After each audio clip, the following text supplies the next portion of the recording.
going, mate? Welcome back to another episode of Insider Betting. This is the show where we give you guys our best picks, our best predictions for whichever UFC event is coming up. This weekend we have UFC Perth in Australia. Dominick Reyes versus, on top of my brain, Carlos Ulberg. Two light heavyweight contenders. This is potentially a number one contender spot for the light heavyweight title, as there's no real number one contender right now. And we do have a title match coming up next week at UFC 320 between Magomed Ankalaev and Alex Pereira, the rematch. So Australia card, a lot of Australians on this card. We were just talking about it before sparking off the live. Not the craziest card in the world. There are some fights on the prelims that do interest me, like Navio Sterling. He's an unranked light heavyweight who could be in title contention very shortly, as light heavyweight doesn't seem to be the most crazy division at the moment, as let's say Jamal Hill is not really a title contender anymore. Yuri Prochazka's lost to Alex a bunch. Khalil already lost to the champ already. So we need some new contenders in light heavyweight. I believe in Navio Sterling. And then we also have Oban Elliott on the prelims, Andre Petrosky. So some good fights on the prelims. And the main card seems to honestly take a little bit of a dive. Not the biggest fights. It seems kind of predictable. We'll see how our picks do, how our predictions do. But another week of UFC. I'm excited nonetheless. How do you feel about the card? What are your first impressions? The card absolutely blows. Whoa. It is a terrible card. It is so bad. Main event's going to be sick. I think Navajo Sterling, Oban Elliott should both be on the main card. They're on a bit of a heater for both of them. But yeah, the fights themselves are not too great in my opinion. Like, you got one guy making his debut. Everyone else is like less than five fights in the UFC, like total per fighter. Mm-hmm. So like, yeah, it's pretty brutal, but we can get into it, I guess. Let's do it. Let's make some bread this week. Let's make some bread. There's also no bread to be made. All the odds suck. But opening up the main card, we got Tom Nolan taking on Charlie Campbell. Tom Nolan, he's a tall, lean, technical striker who's coming off of his third win in a row against Vyacheslav Borishev, I think. Yes. It's a tough name. I think I nailed that one. And then you got Charlie Campbell, on the other hand, who's also a technical striker, but he's a bit more well-rounded. He's got a decent ground game. He tosses in leg kicks a lot. And he's riding a 2-5 win streak in the UFC after beating Trevor Peek.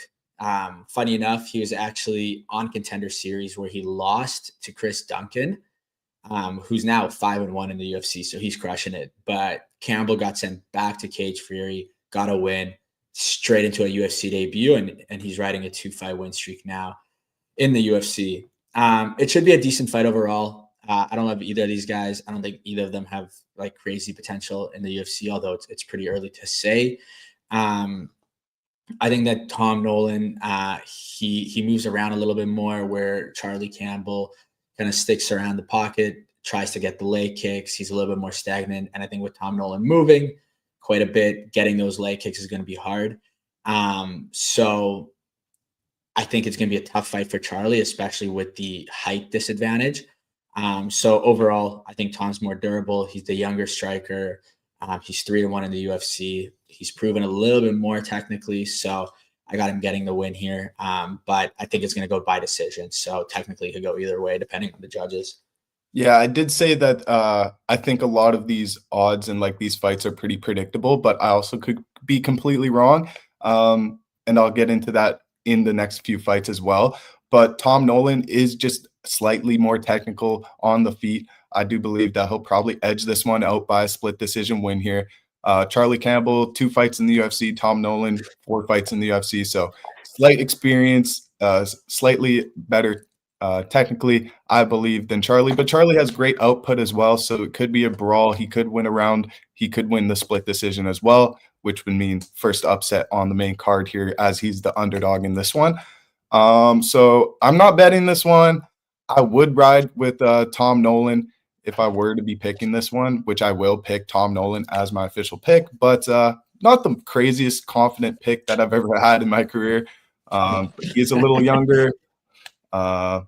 Two fighters that need to kind of start the main card with a bang, make a name for themselves. So I hope that they just throw everything to the wind here, and hopefully one of them gets a KO or a great performance bonus win. I don't think that's what's going to happen here. I think it's going to be a pretty technical, feel each other out first round, close first round, bring it to each other the second round, and then whoever wants it in the third is going to win the fight. And I think with the experience leaning with Tom Nolan, with more fights, I think he's just going to win this one by a split here. So, yeah, no, I feel that. Yeah, I don't. I think this fight could go either way, but no, I agree with your breakdown. Next up, we got Justin Tafa taking up Louis Sutherland. Two heavy hitters going at it. Big boys, big boy time. Justin Tafa, he's got a 100% knockout rate in his wins, and Louis Sutherland is sitting at 80%. Odds are we're going to see a knockout. But in all honesty, I have no clue how either of the Tafa brothers are still in the UFC. They both just seem to there's not be that great. Junior Tafa was supposed to be on this card, but he pulled out, so now it's just Justin. I don't remember if this fight or the one of the Tafa brothers was supposed to be the co-main event, I think, but that got moved around. But anyway, Justin, he's coming off of a 2-fight losing streak. He just recently lost to Taliesin Teixeira by knockout. He's currently 4-4 in the UFC, which is honestly a better record than I thought it was. But not a single fighter he's beaten in the UFC has a winning record. So it's losers beating up losers. Louis Sutherland, he's making his UFC debut coming over from the LFL. I'm 90% sure he was champ in LFL. I don't know if he was the current champ when he left or he was just a champion overall, but I do think he was an LFL champ. And I can't say I've watched him too much. I've seen clips of him talking shit online for sure, but I've never seen him fight. I think he has a quote where he's like, the UFC needs some new heavyweight talent and someone to spark up the heavyweight division, which is exactly what you and I talked about last week. The heavyweight division is kind of stagnant right now. Yeah. Where it doesn't seem like anyone can beat Tom Aspinall. And I don't think either of these guys can, but guy making his debut, from what I saw online, I couldn't find stats, but from what people are saying, Louis Sutherland, he's a heavyweight who can move a little bit better than most heavyweights. Sounds like he can shoot a takedown from time to time if he wants to. He's a little bit more agile, a little bit faster. Tafa's got the power hands down.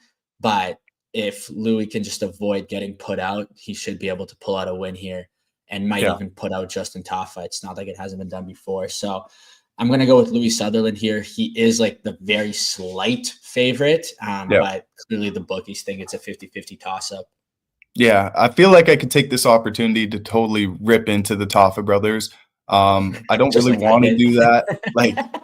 Maybe I'll make a video on them or something, but I'll give him his respect. He's stepped up on this card in his hometown or wherever in Australia he's from. I know he's from Australia, right? So he stepped up to take this opportunity. His brother pulled out. He steps in. I like that. Give him some credit there.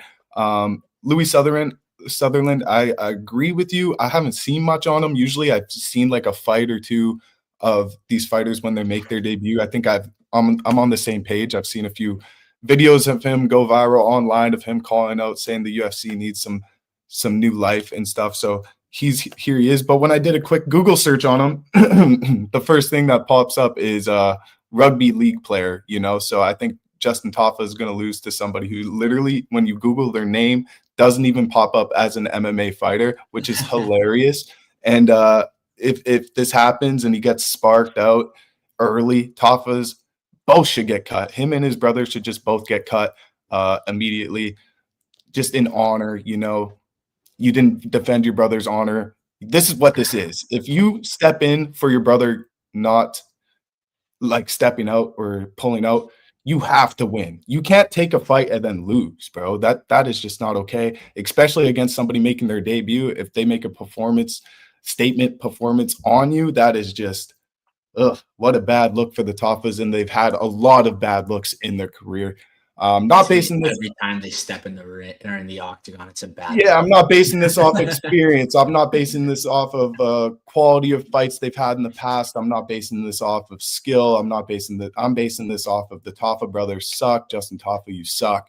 Louis Sutherland, do what you got to do to this man. And if he makes it look as easy as I think he will, they should both get cut. I'm sorry. Toffas are great guys, I bet, in real life, but in the cage, they just are not great fighters, man. And it sucks because I used to always ride for them. You know, they got great tattoos, they got great mustaches, they're great guys, but not the best fighters. And it's Mark in the IG chat, the Toffa brothers need to go. We're on the same page. Get the scissors, start cutting. Let's go. UFC roster watch. We're waiting. Dirty boxing Sunday morning. Bare knuckle, whatever they want to do. Dirty boxing would actually be sick for them. Like that's like the perfect promotion for them. It is, and they probably do really well. You know, let's see. They'd kill it. Let's see Justin Toffa lose this fight, go into dirty boxing, win one, and then go up and fight for the dirty boxing title against Rosenstrike. That would be sick.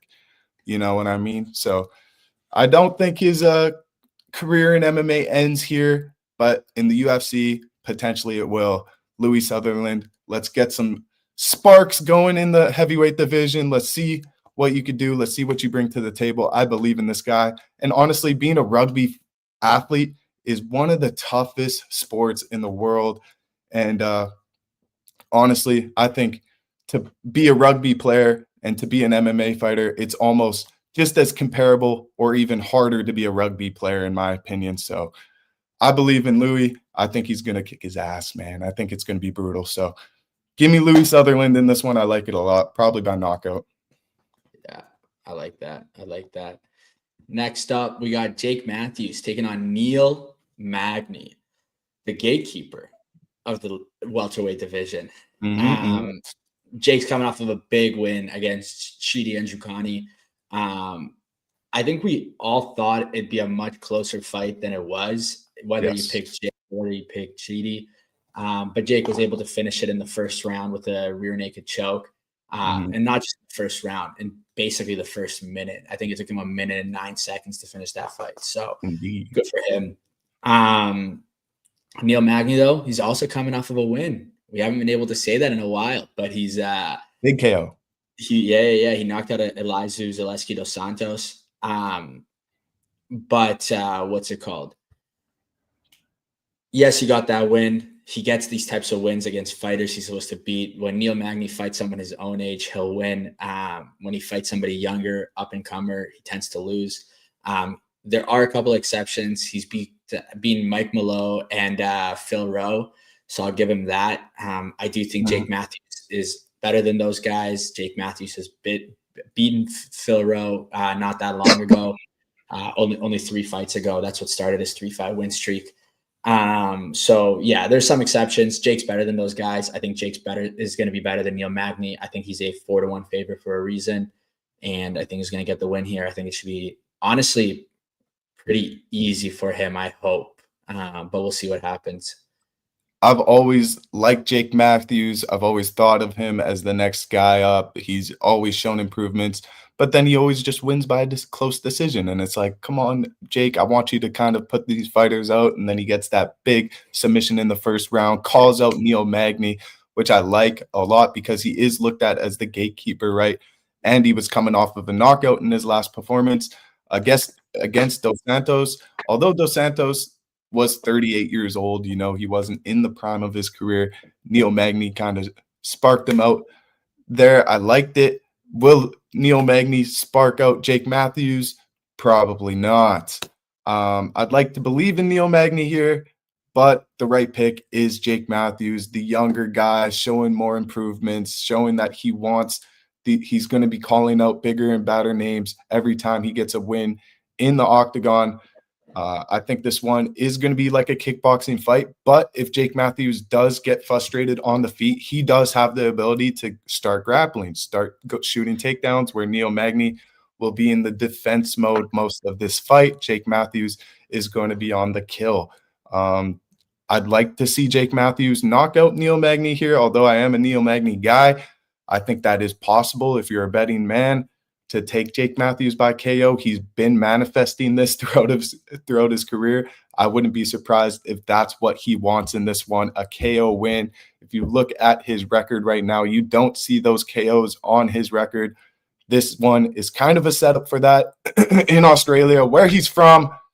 Give me Jake Matthews by knockout. Sorry, Neil Magny. He's that big of a favorite for a reason. If you're taking the 3-1 underdog on Magny, you need to stop gambling.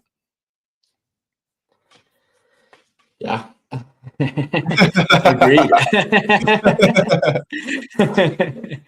For the feature, I'm getting a little smarter with my picks nowadays. Volk played rugby too. Yes, Volk is a dog. Yes, that is right. Rogue in the chat. Our guy Rogue. Oh, baby, he's back. Let's go, baby. Haven't seen Rogue in a while. Yes, sir. Jack Jenkins taking on Ramon Tavares in the feature fight. Both of these guys are coming off of losses. Surprise, surprise. UFC is trying to stack Australian talent and stacking losers, man. I tell you.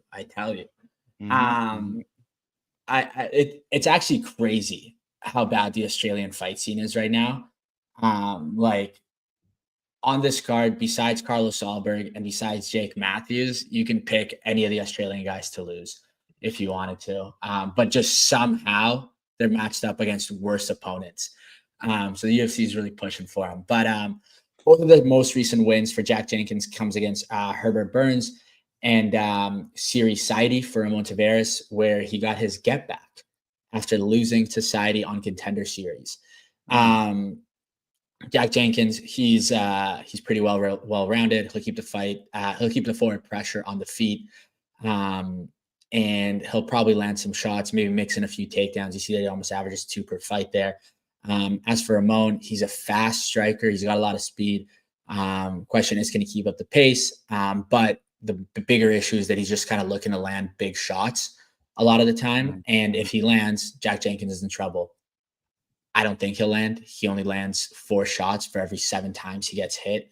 I think what we're going to see is a bit of a back and forth. Jack's just going to be landing more. He's going to outstrike him like crazy when it comes to the stats of the fight, and that'll weigh the scorecards his way, and he'll end up getting a win just by sheer volume by decision. And it's exactly how we saw Ramon Tavares lose to Davy Grant in his last fight. I think he put up it was 160 strikes to 40, and Davy Grant just won by decision comfortably. So I think we'll see some of the same thing here. Davy Grant's on such a resurgence in his career right now. He's looking amazing, by the way. Ramon Tavares, only 2 fights in the UFC. Tough test. I mean, Davy Grant is no easy matchup. Trains with John Wood and Marab and all those guys. So he's at Extreme Couture. So he's very, very locked in. Ramon Tavares versus Siri City. That was my guy. I really thought Siri Sydney was going to win that one. He didn't, so he impressed me in his last fight, which makes me think he might be in this one more than people think he might actually be. But that's just me trying to do MMA math, which is not what you need to do in a scenario like this. Jack Jenkins is the truth. Jack Jenkins is one of the best prospects in Australia right now. If you're betting Ramon Tavares, it's, again, one of those moments where I'm like, you should not be gambling, because Jack Jenkins is the lock of the parlay here, probably one of the locks of the card. I'm that confident about this one. I think he's going to spark him probably within the first 2 rounds. I don't see this fight going the distance. That would probably be my pick on this fight, not to go the distance. Jack Jenkins by finish, sub or KO. I think he does anything he wants to him. If it goes to the ground, he's better there. If it stays on the feet, he's better there. The output will be too much. Ramon Tavares, he needs to not be getting these guys who have the experience over him. I think in his last fight against Sydney, that's where the experience levels were kind of on the same page, where it was a good matchup for him. He won. It was good. But this one, not so good. Jack Jenkins, I love him. Love the stash. he's going to win this one, guys. And Rogue said in the chat, he said, we all know who's going to win this fight. Tell me you were going with JJ here, man. Just please confirm that you were on the same page with me as this one, because I looked at this when I looked at this main card and this fight, this is the fight that stood out to me. I think this will be one of the fights of the night, performance of the night. Jack Jenkins really putting a stamp on this one. And this will be the fight that people remember because of Jack Jenkins. I might have missed the fight because I came in, but Rolado Bedoya is beating Jamie Malarkey. Yes, I am going to go with Jenkins. Yes. Okay. That was just me reading Rogue's confirmation in the YouTube chat. I feel good about Jack Jenkins. I've also heard other pages who do breakdowns and stuff on on UFC and MMA, and every insider, every page ever is saying they got the information on Jack Jenkins. He is locked in. This is his opportunity. So give me locked in Jack Jenkins. Locked in. Co-main event, Jimmy Crute taking on Ivan Ersland.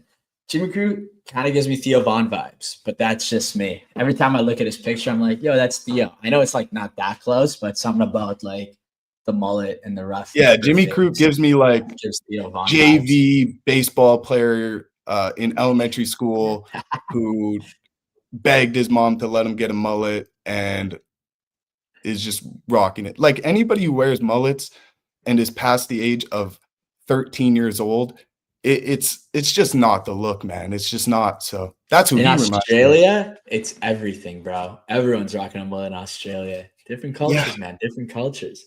Yeah, Mike. Hello, Mike. Oi, oi, oi. Oi, oi, oi. Have you heard that one? That's JV baseball. Like Aussie. Oi, oh, oi. Yeah, I know it, bro. I know it. Yeah. I was gonna. Anyway, this is Jimmy Crute's third fight in 2025. Wow, after taking almost a 2-year layoff. He's been back. So far he's got a win and a draw to his name this year, which is much better where he left. I had to get the sneeze in there. Oh bless my soul. Much better than where he left the UFC, because he left with 3 losses and a draw. He did have an incredibly hot start to his UFC career though, where he was 5-1, and as soon as he had to face someone that meant something, he started losing, and it felt like he just kind of lost all his confidence. I think he's actually talked about the mental battles and like why he took a step away from UFC. Yeah. I think he retired and then he decided to come back after a little bit. Drew his comeback fight, won the fight after that. But I'll give it to Jimmy. I think the mental battles are what took him out of the UFC. I actually think he's a great UFC fighter. I think he's got some potential. I don't know if it's too late for him to like make a run for it. But I think he's got some good aspects to his game. I think in every aspect, he's better than Ivan. The only thing I'll give Ivan over Jimmy here is that he's one of those guys that have knockout power, like very, very strong hands. But for him, it's really knockout or bust. I don't see him landing a big shot. So I think he's going to bust. And I think Jimmy's going to get it done. Minus 185, some pretty decent odds compared to the other fights on the main card. Yeah. This is one of the spots where it's like, oh, I didn't take any underdogs yet. Maybe I'm tempted to take one here. But like you said, the mentality of Jimmy Crute is enough for me because he is better than Ivan Ersland everywhere. That's why he is the favorite in this fight. Also is an Australian as well. So in his home crowd, we'll get behind him. It will be a moment for him. I've got Crute. I think Ersland is good at all. Okay. Anyway, sorry for reading that comment. I agree with that. Yeah. I don't think Ersland's good at all. He's 0-2 in the UFC. It's the perfect fight for Jimmy. It's true. He's slow. He's just like, he knows he gets hit, you know, he's not really evading shots the way he puts himself to get hit. Like he's going to be in danger in this one. And if you let Jimmy Crute hit you enough, he's going to get you out of there. So I think Jimmy Crute's going to be on the kill, similar to like Jake Matthews and Jake Matthews and Jack Jenkins. Yes, I'm so bad with names. Sorry.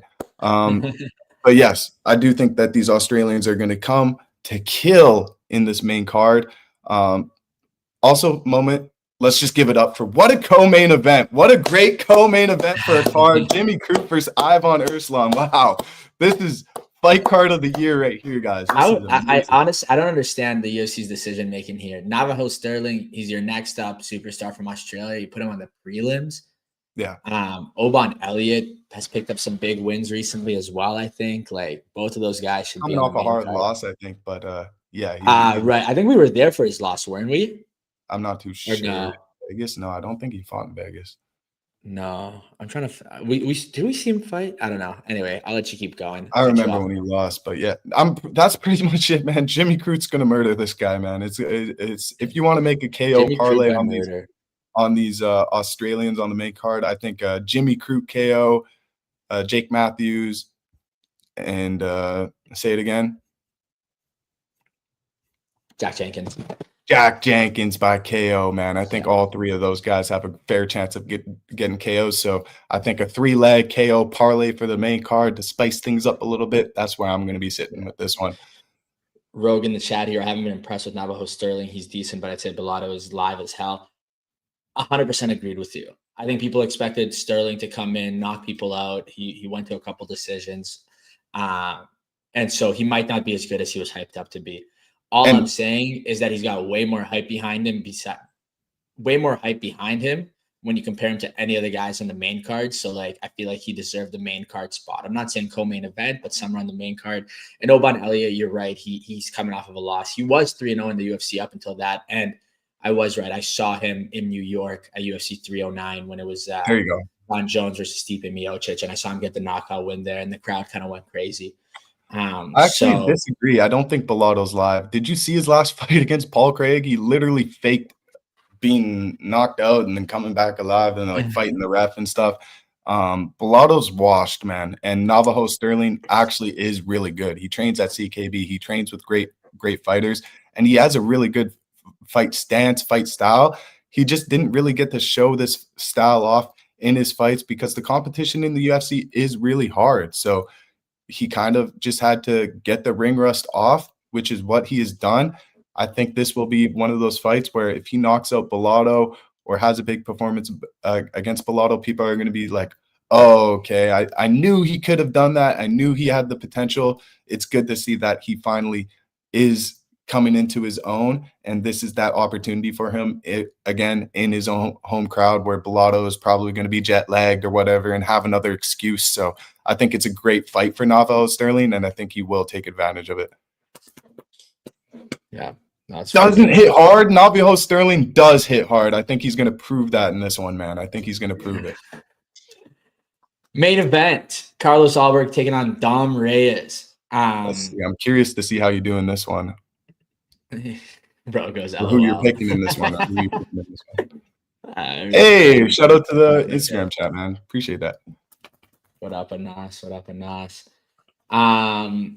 Anyways, this fight, it hasn't been announced as a title eliminator fight, but it definitely should be. Carlos Ulberg has been tearing it up recently. He's riding an 8-fight win streak going into this fight, which is the longest win streak in the light heavyweight division. His only loss in the UFC so far is on his debut, and he finally got a chance to prove himself against a bigger name in the division in his last fight against Jan Blachowicz. I'm not saying he won that all for fair and square. I know there's a lot of fans that say Jan Blachowicz should have won. I'm just saying he got the win and proved himself against a bigger opponent.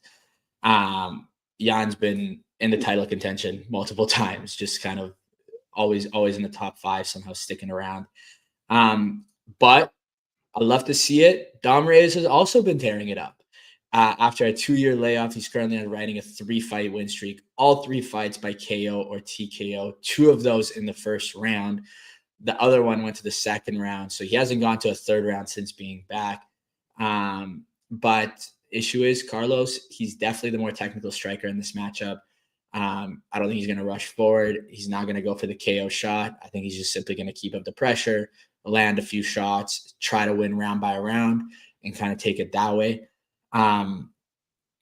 But I think Dom Reyes is a great fighter. I've picked him in every fight since he's been back, which we've been going back and forth on in his last couple. But I got the wins there. I'll give you that much. I just think Carlos Ulberg's on another level. I'd love to see Dom Reyes win. I would love to see the comeback. I just think Carlos Ulberg at the moment is him in the light heavyweight division. I think he's really good.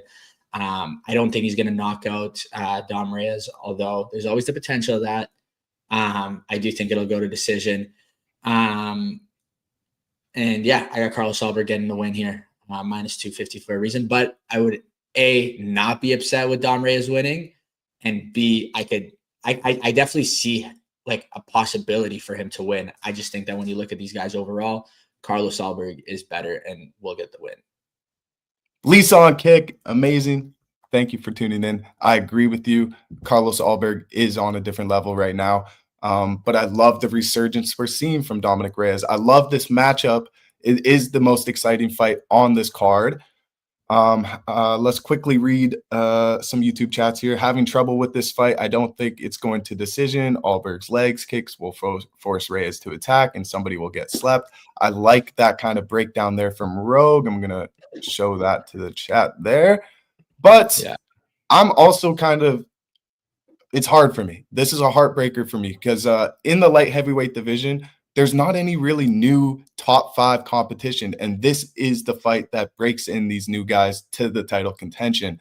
We see Jan, we always see Yuri, we always see Alex, we always see Khalil up in there. We always see these guys, Jamal Hill. It's time for Ulberg. It's time for Reyes. It's time for this new blood, right? But who? Carlos Ulberg, 8 wins in a row. Dominick Reyes coming off 3 knockouts in a row after losing 4 fights in a row, 3 by knockout. So it's kind of crazy the comeback we're seeing from Reyes.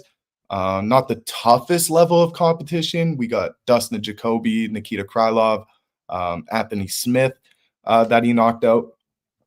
It's a heartbreaker. I do think Carlos Ulberg has the skill set to be the next champion at light heavyweight, or if not the next, one of the next champions at light heavyweight. 8-0, it's so hard to go against somebody with such a good win streak there. I like him a lot. But I want to believe in Dominick Reyes. And I'll tell you why. I made a short video on this the other day. Dominick Reyes, if he wins this fight against Ulberg, first of all, he already said once he wins this fight, he wants to go and fight for the title. Next, he thinks he's done enough to prove that he's title worthy, which I almost agree with. But I think if he wins this one, let's rebook him against Jon Jones at the White House. Let's get him that revenge matchup. It's one of the most controversial fights in UFC history. Dana White even said he had Dominick Reyes winning that fight 3-1 going into the 5th round. A lot of people thought Dominick Reyes won that fight against Jon Jones, should have been champion. If he beats Jon Jones, obviously he'll get a title match from that. If he beats Ulberg, he should. But I think it lines him up to either a title shot or a Jon Jones rematch, which is just incredible. I'd love to see that for him. One of the best comebacks in UFC history. Give me Carlos Ulberg. He's too good, man. He's too good. I went against him against Jan Blachowicz. I thought Jan Blachowicz experience, Jan Blachowicz this, Jan Blachowicz that. I could say the same with Reyes, experience, whatever. It's not going to happen. Carlos Ulberg is sharp. He's confident. He's going to have, like, in the striking exchanges, he's going to be able to have defense, which other fighters like Anthony Smith, Krylov, Jacoby, they didn't have defense in the striking. Dominick Reyes was able to walk them down. You're not going to walk down Carlos Ulberg. He's too technical. He's going to be keeping you at range, at his range. And man, I don't know if he's going to get the finish like you said. I don't know if he's going to knock out Reyes. But 25 minutes, we haven't seen Reyes fight a 25-minute fight since Jon Jones. So give me Carlos Ulberg in this one, in his hometown again. I like the Australians a lot in this card, except for Tafa. Tafa, you suck. Give me Carlos Ulberg. 100% agreed. And it's a hard chat. Pay Jon Jones $50 million. He might do it at the White House. $50 million to show, $50 million to the winner at the White House. It'd be sick. I think there's gonna be big paydays at the White House card for sure. just because they're going to want to make it as good as possible. John Jones versus Dom Reyes would obviously be sweet to have. I actually think it's super unrealistic for it to happen because no one's talked about it ever because for John Jones to come back, it has to be a title fight. And Dom Reyes, unless he smokes Carlos Ulberg and sets up a title fight with Tom Aspinall fucking in January, there's no way Dana White will allow John Jones to come back to fight for a title after delaying Tom Aspinall for as long as he did. So we could say John Jones's only fight is the title, but he's lost that. But the thing is that I don't think John Jones fights unless it's unless he's the main event or the co-main at the very least. And if it's the White House, they wouldn't do a co-main or main. It's not a title fight. I think we're going to get a double title fight for the White House card, honestly. Yeah. So I think that's why it would have to be for the title if you want. But could you imagine if John Jones opens the card and then it's Conor and then it's like title, BMF title? It'd be fucking sick. Don't get me wrong. It would be insane. It would be insane. I'm just talking about what I think will happen. If we are talking the White House card, we also had Conor come up today and say that he wants $100 million and 100 golden visas for his family and friends, or else he's not fighting. Like, that's his demands for the UFC White House. So it's like, I just think everyone's getting too excited. Like, John Jones wants to return for the White House. Conor wants to return for the White House, but they want $200 million. Like, that's almost as much money as the entire UFC whole roster got paid last year. And they want it just between themselves. Like, they are overvaluing themselves for fighters who haven't fought in so long. It's just, it's ego. It's all of that, and it's probably not going to happen. It might lead to John Jones and Conor McGregor both not even fighting at the White House. I don't even believe, like, the trust from Dana White isn't even there that they are going to show up. He believes in Conor a little bit more, but now Conor's demanding this and that. So I don't even know what's going to happen with the White House card. But I do know the champions and the people who are real fighters in the UFC, they are the ones who are going to show up and hold it down for the UFC there. And it could be Dominick Reyes fighting Yuri Prochazka or Alex Pereira or somebody for the light heavyweight title. It could be, or even Ulberg, but Ulberg might get an opportunity before that because he's not American. I don't know, but Reyes, I know if he wins here, he's going to be wanting to line himself up for the UFC White House as well. Yeah, I feel that. So we both have Ulberg, and then we're all on the same picks. We're on the same picks. Yeah, we're 6 for 6 together. Yeah. I mean, this is what I said before we started the show. It's just kind of predictable. I don't know what it is with this one. But you know what? That's my problem with it, bro. Is I think because it's predictable, we're gonna be like, I think only 3 of the fights we picked are gonna be right. I think there's gonna be 3 upsets. We just don't know who it's gonna be right now. Hey, and like we both said, if it's the main event upset, we're all okay with that. I'm okay with that. I'm okay with that. I'm okay with all the upsets, except Jake Matthews is the only one I would like to see win because I think he's got some potential. Yes. Everyone else, I'm super okay with losing. Like, I don't care if Jamie Crew wins. I don't care if Jack Jenkins wins. I don't care if Louis Sutherland wins. I don't care if Tom Nolan wins. I think any of those guys can lose, and I'd be okay with it. Let the bettors make their money, you know? Exactly, yeah. I feel the same way. We're going to have to run some crazy parlays to be profitable on this one, I think. But might not gamble that crazy on this card, to be fair. I'm going to just be watching for the entertainment purposes only. But again, I'll be live for the watch party as usual on Saturdays. Great show. Anything you want to do before signing off here? Cody is going to be live Saturday. I think we gotta double mention that. I don't know, when does this fight go live? Do you know what time you'll be live at? No, great point. I didn't really check that out. It is in Australia. Like midday. Oh no, it's at 9 p.m. Yeah, it's a normal time. Yeah, 9 p.m. So I wonder when it 8. starts in Australia. Maybe it starts super early. I don't know. Probably, yeah.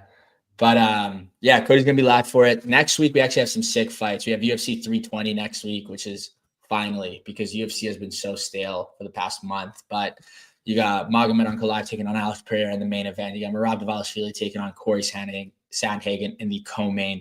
Yuri Prochazka versus Khalil Roundtree in the feature fight.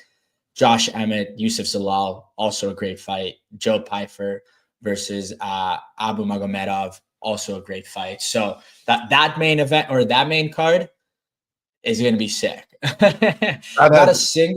The only fight from the main card that would make the main card on the next one is Ulberg Reyes. All the other ones would not. And Ulberg Reyes would be like not even like the top 3 fights. You're right. So, sadly, you're right. Unfortunately, you're right. But yeah, I mean, next week could be a fight card of the year. We just never know. We never know. But we go live every single Thursday at 3 p.m. Central, 4 p.m. Eastern, 1 p.m. Pacific Standard Time. Cody's going to be live around 7 or 8 Central Time this Saturday. I don't think we have it today, but Mike Owen's Insider Picks usually goes live Thursdays at 4 p.m. Central Time. So right after this episode as well. Moy's Audio, Banjo. Sure. Banjo, sure. Yeah, go. That's how I react to that too. Let's go, Big Moys. Let's go. But we appreciate y'all tuning in. We got a lot of really exciting content coming on the way. If you haven't checked it out already, we have a Man of the Mat segment, which is basically one of our reporters fights fighters as he's interviewing them. And most recently, he interviewed Jim Miller, which is really sick. So he fought Jim Miller, grappled with him. I think you guys will enjoy the show. But anyway, that's all from us today. Appreciate y'all. We'll see y'all next Thursday. Peace out, guys.